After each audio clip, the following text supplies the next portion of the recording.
আয় আল্লাহ বাংলাদেশের দেশ নেত্রী বেগম খালেদা জিয়া অসুস্থ, উলামায়ে কেরামের মহাব্বতে উনি চলতেন, উলামায়ে কেরামদের ভালোবাসতেন, আল্লামা সাইদি রহিমাহুল্লাহকে অনেক ভালোবাসতেন।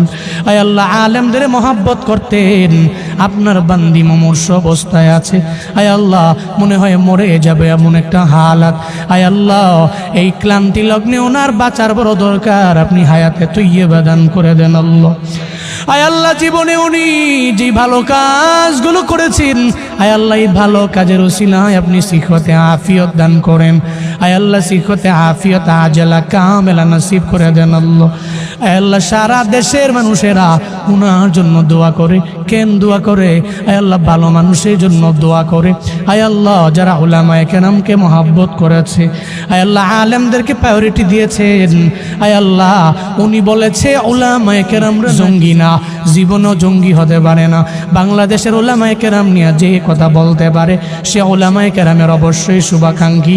আয় আল্লাহ এই জন্য আমরা উলামায়ে কেরামের আপনার দরওয়াজায় হাত বাড়াইলাম। আপনার বান্দিরে আপনি সিহতে আফিয়ত দান করেন, আজলা কামেলা নসিব করে দেন রে আল্লাহ। আর যদি বিদায় বেলা এসে যায়, আয় আল্লাহ কালেমা